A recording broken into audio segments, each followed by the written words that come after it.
Good morning and welcome to Sonder. My name is Maggie and I am a knitter, sewist, crafter, bibliophile, and new doctor living in Denver, Colorado. It is like 6 in the morning and I am filming this so that I can actually do it. I've been super busy over the last couple of weeks, which is why I haven't been able to come on and film anything. But I have been finding that taking the time to sit down and reflect on what's going on in my life and what I'm crafting and what I'm reading has been a really valuable tool for me. So I really wanted to take the opportunity early this morning to come on and say hello and just check in with everyone. There are a lot of new people here, which is really amazing and kind of humbling. I never thought that anyone but my mom would watch this, so the fact that anyone comes on and wants to say hi and hang out for a little while has been really amazing. Yeah, I just feel like it's so fun to meet new friends and learn what other people are making, what they're reading. So definitely if you have any reading recommendations, if you've read anything really amazing in the last year or so, I would love to know about it because I am always growing my TBR shelf all the time. I right now am still in the well baby nursery, so I'm still taking care of little newborn babies, which is super fun. I think I've talked before about getting to go to deliveries and things like that, and it's just a really beautiful thing to be part of as a healthcare worker, just like the very beginning of someone's life, and also just this massive change in parents' lives, you know, and seeing the joy.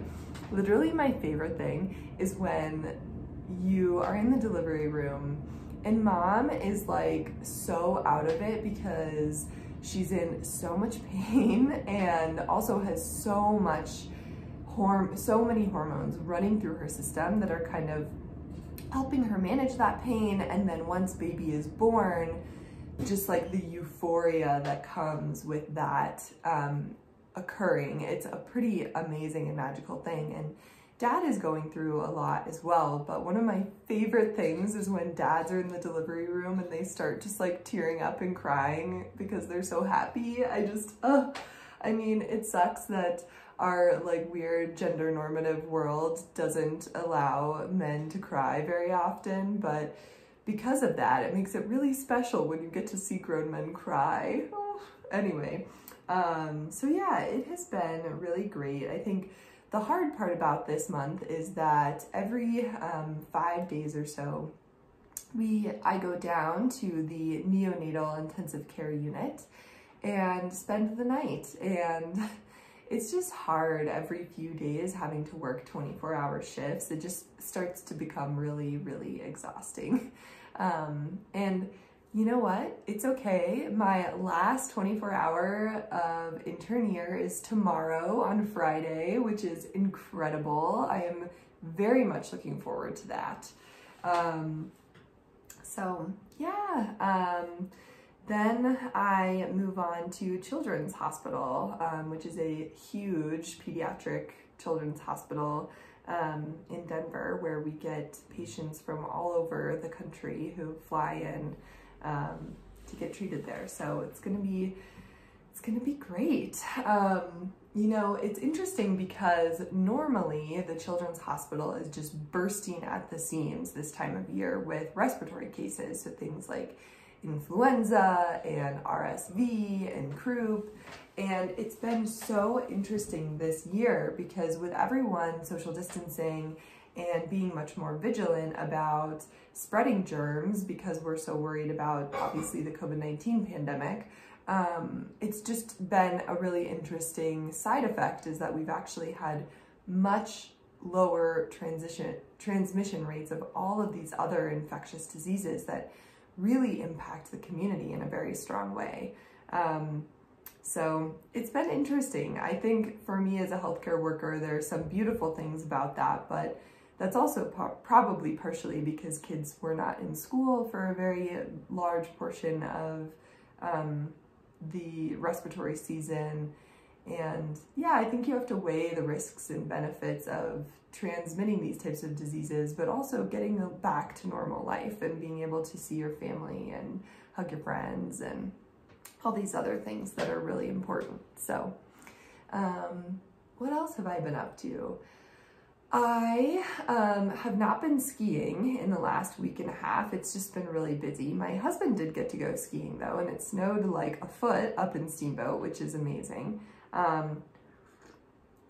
But I've been working the last couple of weekends straight, so I just haven't really had the opportunity to leave the Denver metro area. But hopefully in early March I have a little bit more time off, so hopefully I'll get to do some spring skiing, which is super fun. So definitely looking forward to that. The other thing that I've been doing is seeing friends a little bit more, which has been amazing. We kind of have opened up our pod. The rates of COVID-19 in Colorado have been improving pretty dramatically over the last several weeks. And so we are opening our restrictions a little bit, and then many of my friends are healthcare workers and are fully vaccinated. And that does, I think, help relieve a little bit of tension when you are seeing people who might be unvaccinated. And so we've actually been able to see some friends and feel safe about it, feel like we're doing it in a way that won't spread this disease, or most likely won't spread this disease. And, you know, seeing friends, being safe while also taking care of ourselves and understanding that seeing people is important for maintaining your mental health and well-being. So, you know, just another plug for getting vaccinated, because I do feel that it does make it a little bit easier to open up your world a little bit. So yeah, get vaccinated as soon as you can. If there's any loophole you can jump through to get vaccinated, you should do it, because the faster we can get the vaccines out, the faster the world can go back to some semblance of normalcy. So with that, I have not been very exciting, so I think that I'll just move on to the knitting talk. So I am wearing some knitwear today. I'm wearing my Koivua, I think that's what this is. This sweater, this is a sweater by Caitlin Hunter. I knit it mostly out of wool from the Yampa Valley, which is where I grew up in Northwest Colorado. And this is a really beautiful color work, cropped sweater that has this lovely bell sleeve. And I am also wearing the Montana Mountain Cowl by Andrea Mowry. And I knit this out of two different yarns. The kind of changing color yarn that you see is Spin Cycle dyed in the wool in the Rusted Rainbow colorway. And then the background color is this yarn that I actually don't remember anything about, which is not helpful to you, but it's this really beautiful kind of sage green color that has pops of like bright green and things like that. So pops of bright green and brown and blue. And it's interesting, when I held these two together, this is yarn that I got while I was doing an interview for residency in Minneapolis. So I went to the Stephen B. yarn store, which is one of my favorite yarn stores I've ever been to. They have so much yarn and it is huge, and just like you can get lost in it. It's amazing. But anyway, I went there and picked up some Spin Cycle and saw this beautiful skein on the wall, and it was interesting because it was contrasting pretty profoundly with the kind of like warm earth tones that the Rusted Rainbow was. But I just thought, you know, it might look great, and I love it. Like, I think that it turned out so beautifully. So yeah, that is what I'm wearing, and I will move into my works in progress. There's nothing really new. Oh, but I do have a finished object. Unfortunately, the only thing that I have to show for it is the little nubs of yarn. So in the last podcast, I did actually film a little video of my friend wearing it. So I will just put that in now. Oh, how beautiful. Oh, how beautiful. Oh, how beautiful. No. One day. One day. No, I don't. And you filmed it? It's a video podcast? Which is a video podcast? It's a video podcast. Yeah, no, fuck all you guys. Fuck you all, but honestly, look at this beautiful hat. Oh, wow. Look at it. Look at it. Oh, it's so pretty. You can tell when Brent has a good idea because it like puffs up. Which is why most of my beanies stay pretty flat. Most of the time. So yeah, this is yarn that two different kinds of yarn. So the top yarn, this mustard yellow color, is a yarn from my hometown, essentially. So it's from the mill that is just right outside my hometown. And it's this really beautiful mustard color. It was called The Sheep Come Home, or The Flock Comes Home.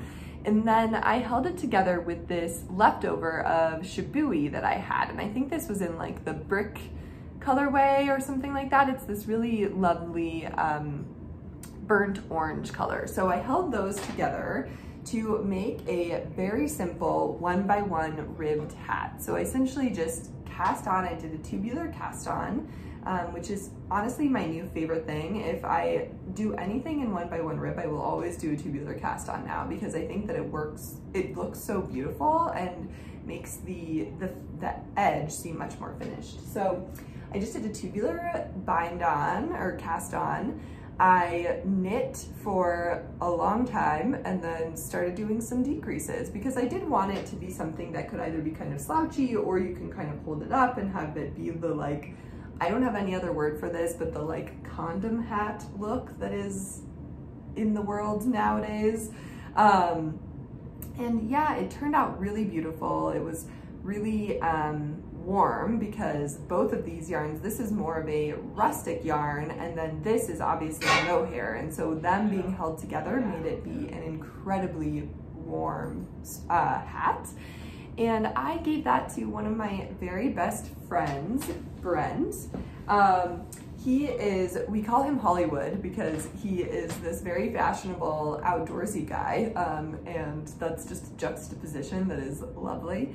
But yeah, while I was knitting it for him, while I was knitting it, I actually started to think about Brent quite a bit, and just how much I love him, and I've never knit anything for him. I've knit lots of little gifts for other people, and so I felt like it was time for him to have something hand knitted by me. And yeah, I think there's something beautiful about putting time and work and effort into something that you're gonna give away. And I hope that when he wears it, and when anybody wears anything that I've knitted for them, that they kind of feel the love and warmth that is our friendship in the object, you know, that when they wear it and they feel the warmth of that object, they know that it's also the warmth of my love and friendship with them. So anyway, that was a finished object, and I'm sorry that this is all I have to show for it, but I promise it was beautiful.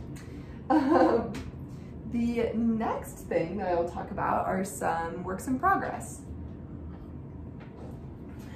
So I will start with this behemoth. I am so close to finishing this. I think the next time we record, it might be done. It might actually be done. So this is the Kess cardigan by Meri Tanaka, and I am knitting this out of some beautiful wool from the Yampa Valley where I grew up. It is called WZ Felton Wool, and it is this really beautiful heathered gray color that is undyed. It's just the color of the beautiful sheep. And yeah, this is an all over cabled cardigan that is knit from the bottom up. It is knit flat and then at the in pieces. And at the underarms, you join all of the pieces together and you do the raglan seams all at once, which was a slog.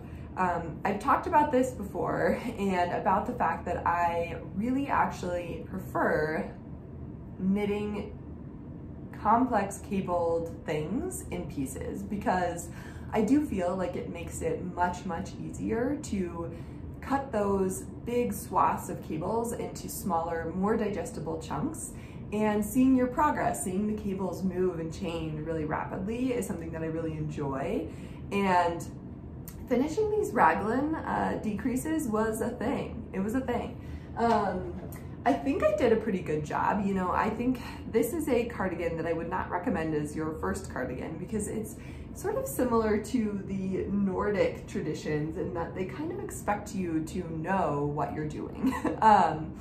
And there is definitely sufficient information to knit it, but you really do, I think, need to have a little bit of background knowledge to be really successful. And, you know, with the decreases, I was really trying to continue the cables through the decreases. And I think in some ways I did that really well, and in some ways I could have done it better. But it looks great. I'm really, really thrilled with how it's turned out. So, this is it. It's kind of hard to see, but these are the raglan decreases, and I've actually cast off for the neck shaping in the front as well. And then the sleeve.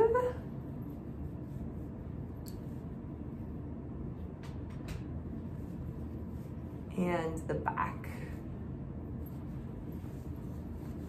So yeah, I feel like I did an okay job, but like for instance, things get a little wonky, but you know, as far as just kind of winging it and trying to figure it out on my own, like I feel like I did a pretty good job with the raglan decreases and continuing the cables.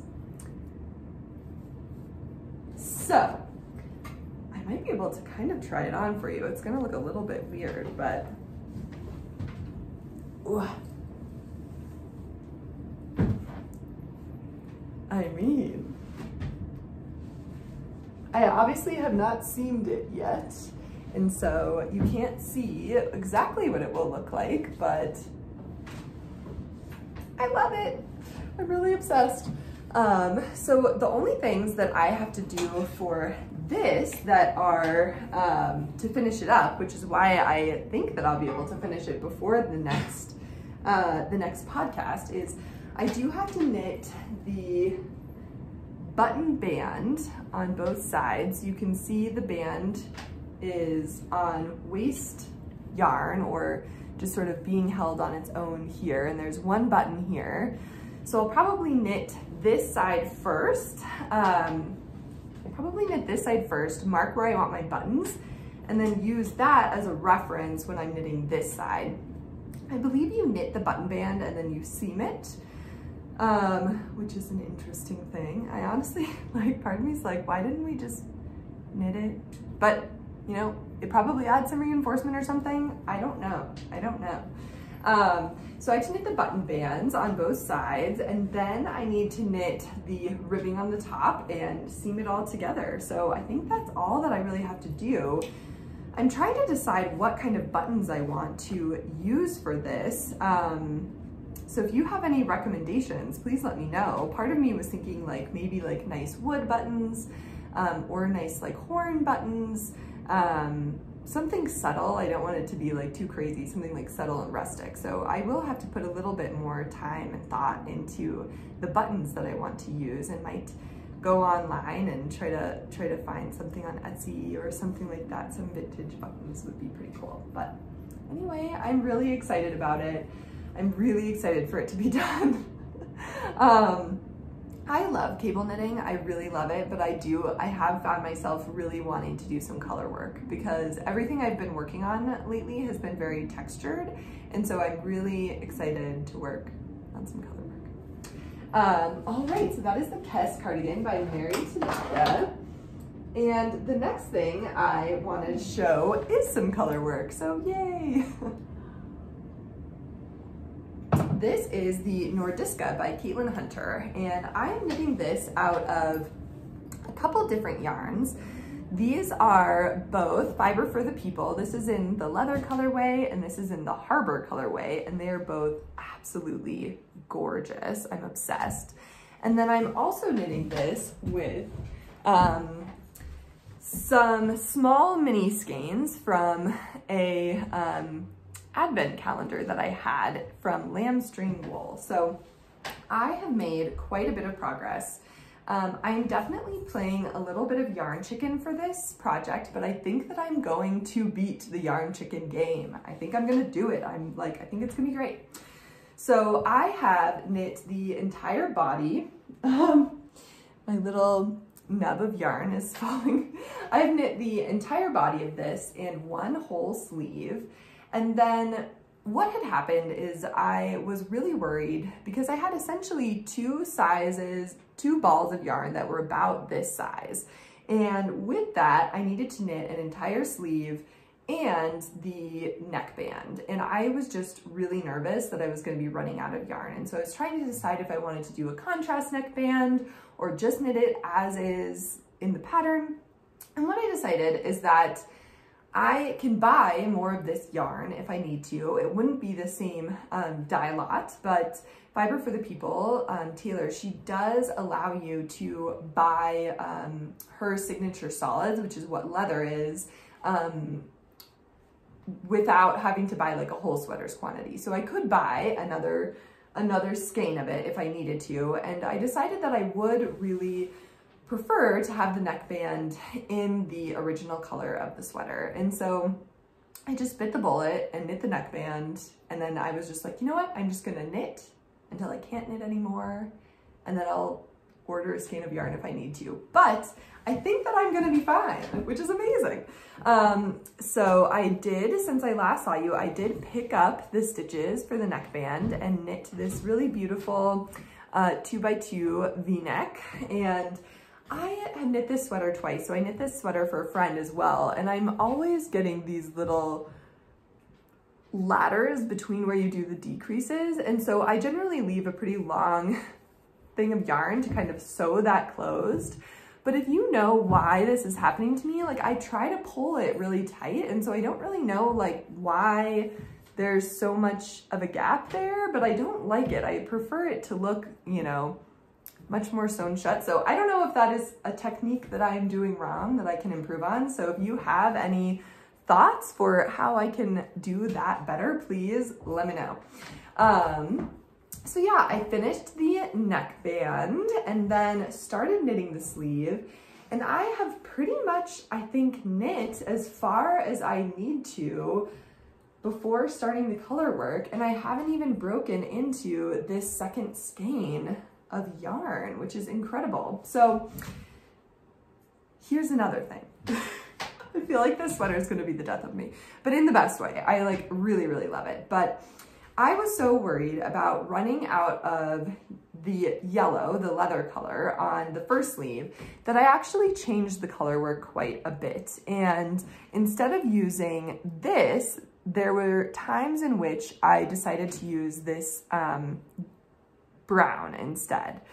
And this is just an incredibly low contrast, and this for some reason becomes an incredibly low contrast. And so I think that a lot of the color work is lost in the sleeve that is not lost in the sweater. So in the bottom of the sweater, I just used those colors, and it is the 3 colors, and it is subtle, but I do feel like you can see the color work much better than you can in the sleeve. And so now that I'm pretty confident that I have enough yarn, I'm inclined to knit the second sleeve without replacing the colors and just using what I have and just using the correct color that is outlined in the pattern, because I do think that it will look better. And then what that would mean is just that I have to re-knit this color work on this sleeve, which is really not a big deal. Like that is like 1 day's worth of work. And I think for having a sweater that I really love, I think that it will probably be worth it. So I think my plan is to finish this sleeve and use just these 3 colors, and then to rip back this sleeve to about here and just re-knit this color work, which will be fine. I mean, it'll be like kind of annoying, but not crazy. It'll be not a big deal. So anyway, so yeah, the next podcast, there might be 2 finished objects, which would be absolutely bonkers, but I really love this. It's gonna be a nice cropped, slightly oversized sweater that is fingering weight, which is something that is sorely lacking in my wardrobe. So I think it will be a really beautiful layering piece and something I can use as the seasons change. Alrighty, and then the last knitted object that I need to talk about today is the Birch Creek Bandana by September Knits. So I am knitting this out of 2 different yarns. I love Fiber for the People. I'm just throwing it out there. But this is Fiber for the People in their Surrey alpaca and silk base in the Ironsides colorway, I believe. I bought this a while ago.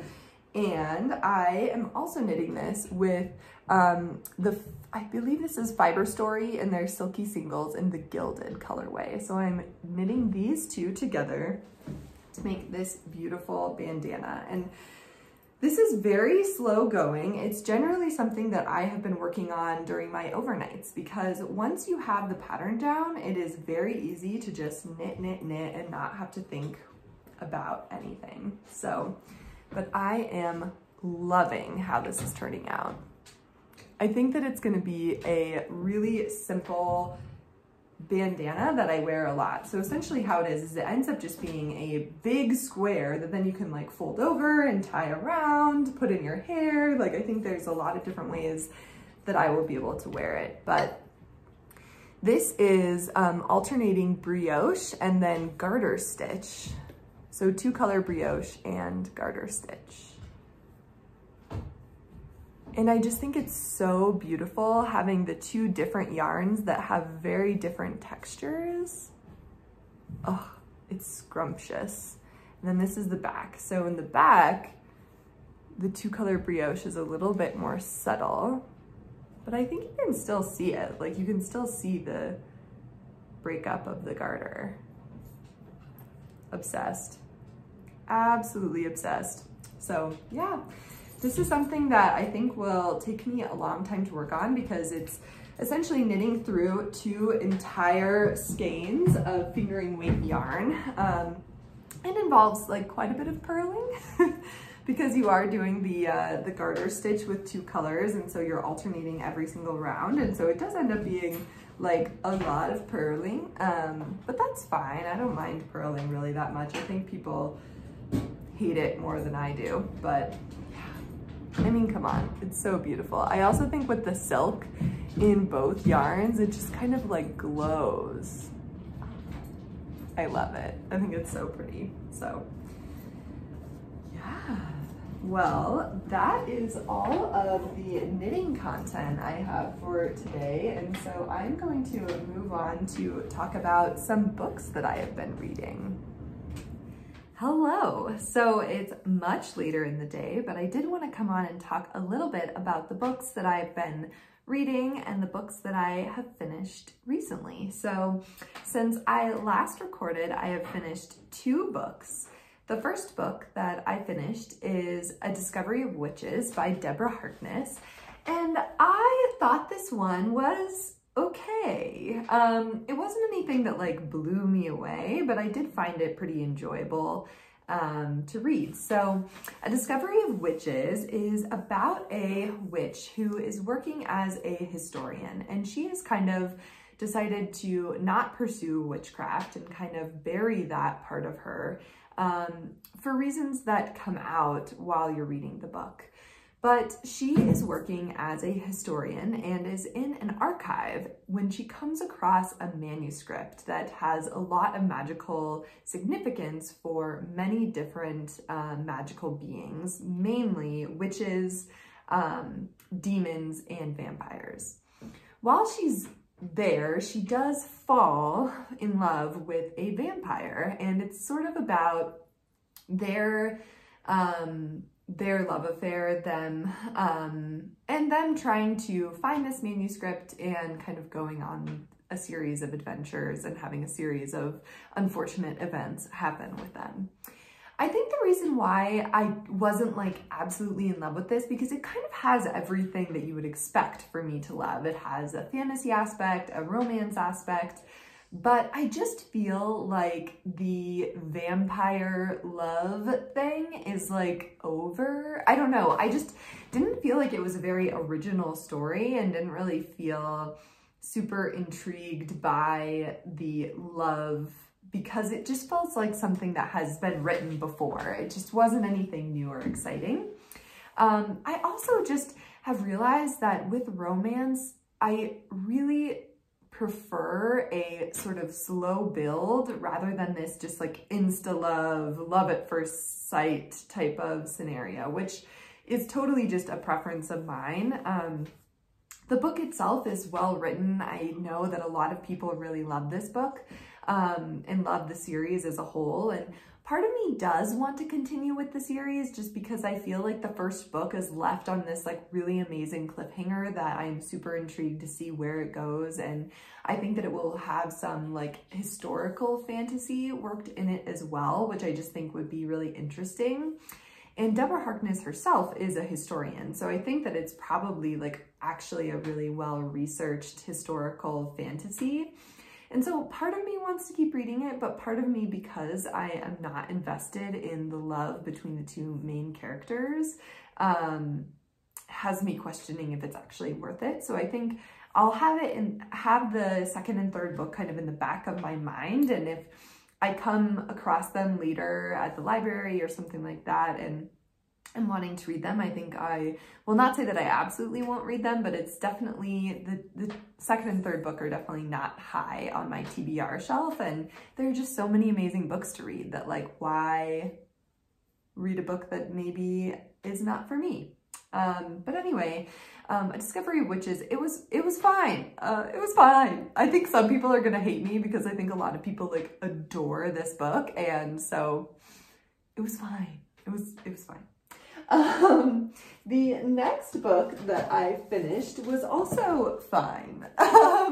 This is not a very exciting book review, is it? So I also finished reading The Wife Upstairs by Rachel Hawkins, and this is a Jane Eyre retelling that is a thriller. And I actually think that as a retelling, this is a great novel to retell. The sort of Jane Eyre novel as a thriller novel is actually really perfect. And I think for me, the reason why I like it is because I've always felt that the love affair between Jane and Mr. Rochester always just gave me like the heebie-jeebies. Like I never found it romantic. I just always found it to be kind of gross. And so it's funny, like people think that it's such a romantic and beautiful novel. And for me, I think it's a beautiful novel because of the sort of gothic feeling that you get in this house. But I don't think the romance is anything in Jane Eyre that I was ever super intrigued by. And I think it actually works as a thriller. So yeah, this was great. I think if you know the story of Jane Eyre, you will still be surprised and intrigued by what goes on in this book and the sort of twists and turns, despite kind of knowing the general idea of where the characters are, which ones are alive, which ones are dead, things like that. So yeah, it was great. The chapters were really short, so it was a really fast read. This was something that I read mostly during my overnight shifts. So something that you can read even in the middle of the night when you're really tired, because it's a pretty straightforward story that I already kind of knew, but did add something new and refreshing. So I would say it's not the best thriller I've ever read. The best thriller I've ever read is The One by John Mars. Absolutely incredible. Actually love it. Gave it a 5 out of 5. It's like one of my favorite books ever. I think it's amazing. So this one is just kind of like fine and like was enjoyable, but like wasn't earth-shattering or mind-blowing in any way. But I recommend it, especially if you like domestic thrillers, and if you enjoyed the sort of like catty rich lady vibes that were in like Big Little Lies, I think that you probably will enjoy that, because there are aspects of that in this novel as well. So yeah, The Wife Upstairs by Rachel Hawkins, solid 3 out of 5. And then the 2 books that I'm reading right now, the first one is Frederick Bachman's Anxious People, and I am enjoying this so much. This is essentially about a bank robbery gone wrong that turns into like a hostage situation, but really is just about people, and about people who are connected in a variety of ways, and how those connections grow and evolve through time, and about what people are bringing to a certain situation in terms of their own backgrounds.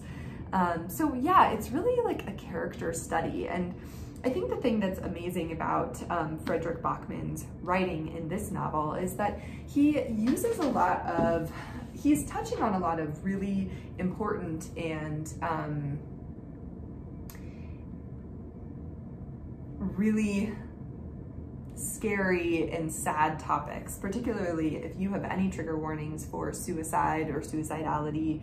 I would not read this book unless you feel prepared to kind of confront those, because suicide is discussed frequently in this novel.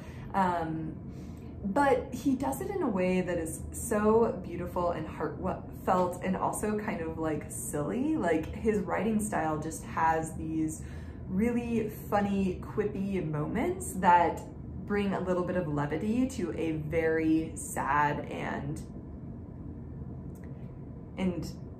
anxious and tiring novel and group of people. Does that make any sense? I'm really, really enjoying it though. I think it's beautifully written. I think the story is fun and quirky, and the characters are so hateable and so lovable. It's fantastic. And the next book that I am reading is a nonfiction work, and that is Go Ahead in the Rain, Notes to a Tribe Called Quest by Hanif Abdurraqib. And this is an incredible book. I am only about 3 chapters in, but the first chapter was probably the most beautiful piece of written work I have read in many years. The writing itself gave me chills and brought tears to my eyes, which like sounds ridiculous, but I honestly have not read anything this beautiful in a very long time. I have always really loved A Tribe Called Quest. I've also always really loved jazz, and so for me this is just a beautiful love letter to a type of music that has spoke to my soul for a very long time. I also have to say, you know, that jazz and hip hop, things like that, were not made for me, and as a white person. But it's a testament to this beautiful art form that it reaches across barriers and connects people of various different backgrounds and various different races. And one thing that I have loved reading this book so far is that Abdurraqib is also discussing the history that is intertwined in this music. And it is such an important work of art, not only the music, but the book itself, and getting to learn more about the history of this type of music has been absolutely fascinating. oh my gosh, it's so funny. I was just talking to my husband. I started underlining the pieces, I started underlining the parts of this book that were making me feel all the feels. And then I realized that I was just underlining every single sentence. And so I had to kind of back off a little bit. But I thought that I would just read 2 little bits of this book. And yeah, there are things that I didn't know. For instance, I did not know that slaves communicated with one another over distances by using drums and percussion. And so it became illegal. It was made illegal in the American South, and I believe in the entire United States, for slaves to have percussion. And as a result, people started playing percussion on whatever they could get their hands on. And so they were not allowed to have drums, but you can't take a person's chest from them. You can't take their voice. You can't take, you know, the washboards away from them. And so they found a way to hold on to their musical traditions, even when they were being stripped of every single thing. So I don't want to give too much away, so I thought I would just read the literally first couple of sentences of this chapter and then the last paragraph, because I think that it's a really beautiful ode to A Tribe Called Quest, but also to what this book is and why you should read it. Okay, so chapter 1, The Paths of Rhythm. In the beginning, from somewhere south of anywhere I come from, lips pressed the edge of a horn, and a horn was blown. In the beginning, before the beginning, there were drums and hymns, and a people carried here from anywhere else, from another here, and a language stripped and a new one learned, with the songs to go with it. When slaves were carried to America, stolen from places like West Africa and the Greater Congo River, and with them came a musical tradition. Oh my gosh, it's just so beautiful. Okay.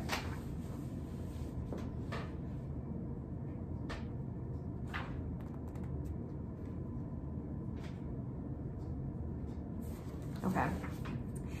Tucked in the middle of the low-end theory is the second single, Jazz, We've Got. I remember the music video seeping from the television late on Saturday night during Yo! MTV Raps. Everyone talks about the end of the video, when the music video and song transition to Buggin' Out, and then during image of Phife Dawg and Q-Tip with miniature white cups over their eyes, giving off the odd impression of cartoonish and large bulging discs in the place of their normal-sized eyes. But the first part of the video, the bulk of it, is the most enduring.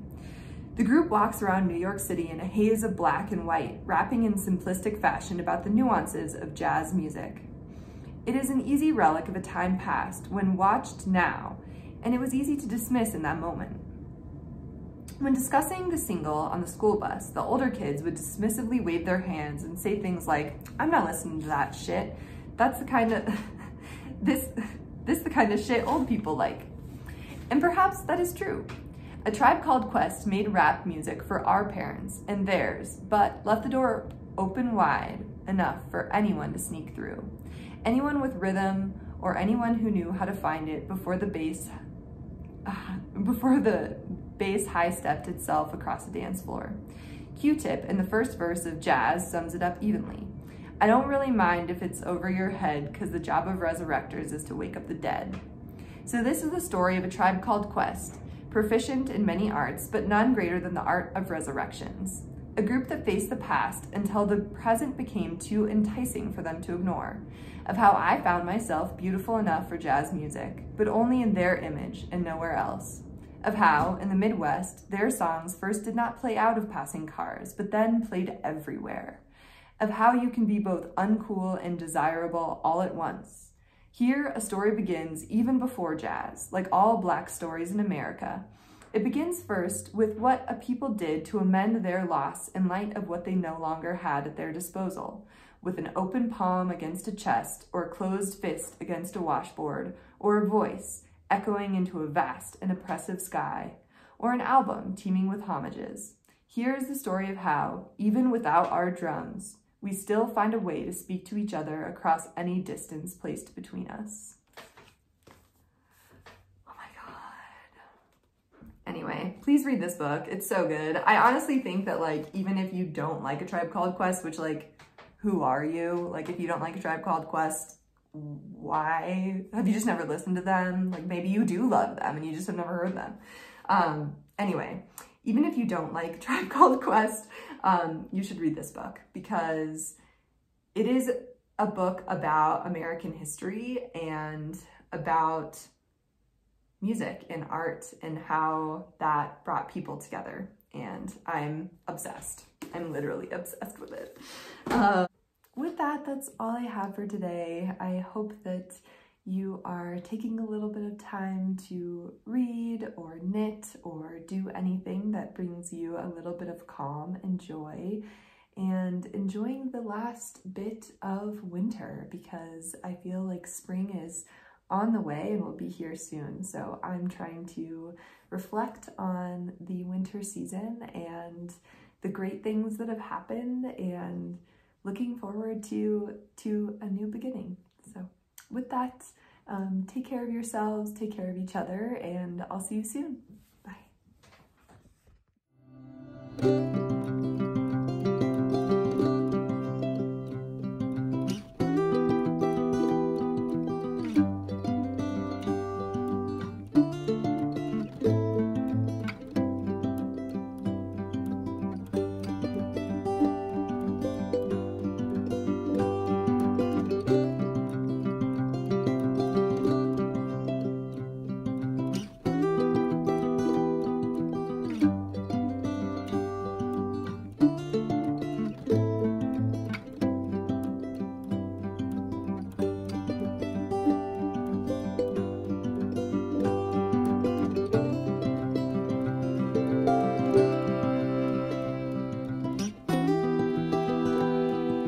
Hello, I am just trying to record this quick finished object before I lose the light, because it's going to be a present that I'm giving away, so I won't have it when I record next. But I came home today and I knit this amazing heart. This is the Hearts pattern by Amanda Berry, and it is a free pattern, and I knit this adorable little thing out of this yarn that I have, which is just a little scrap that I had. I actually don't even know who the yarn dyer is or where this came from, but it's a really beautiful white and pink yarn, and I just knit it up into this adorable little heart.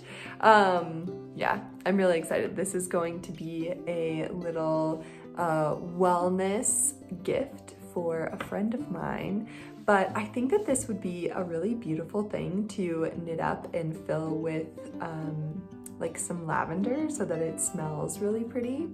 I did not think about doing that until right now, so there's no lavender in here, but maybe I'll put a little essential oils or something on the outside. But yeah, it's so cute. I'm obsessed. It was really fun. I've never made any like stuffy like this before, so yeah. Anatomically correct. Very, very much so.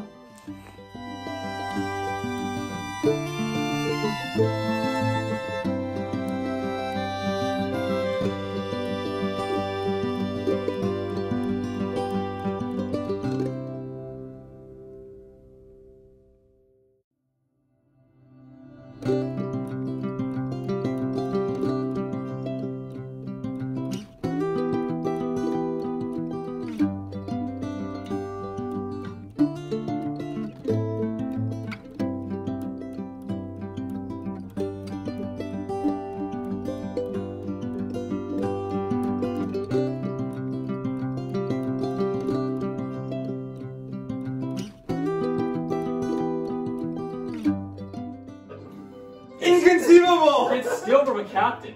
Well, only if you're a captain. Ah! Wow, Steve. really bad. Shot my wad.